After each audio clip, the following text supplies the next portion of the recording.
A lot of people at the moment are really very sorry. This guy's really sorry about the plastic K-cup and the environmental damage they've wreaked. He's sorry about the labradoodle and the problems it's caused for dog breeding. And he's some kind of sorry, we think. And they're sorry because they invented something. Something they thought was good, which for various reasons had unexpected repercussions. Let's call it Inventors' Remorse. At this point in time, globally, we're filing more intellectual property claims than ever before. So are we heading into a world of regret?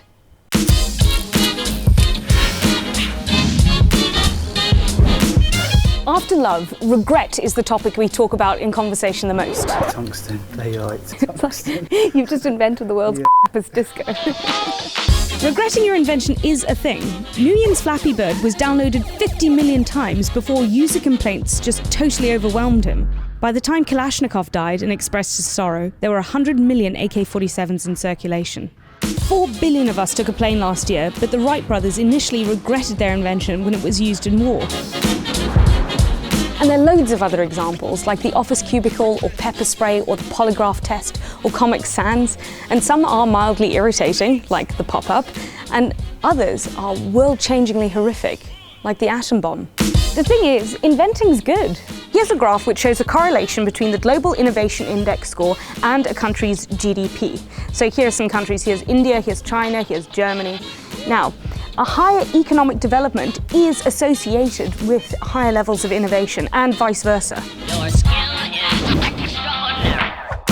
Any good science fiction will tell you that when it comes to the inventor character, it's not going to end well, and they're often too dead from their own invention to express any long-term remorse. And we've had to learn lessons in real life too. This question of ethics and design is relatively new.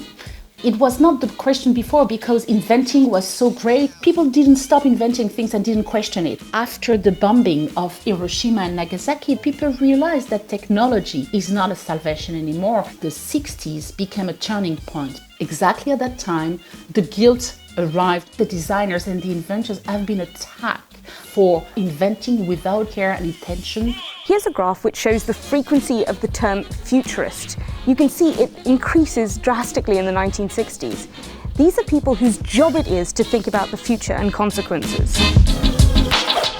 So now we're supposed to be doing inventing with some kind of ethics, and with the rise of social media, millions of us can call out individuals. So we get the well-worn public apology, which probably includes some of these things. And this one's interesting.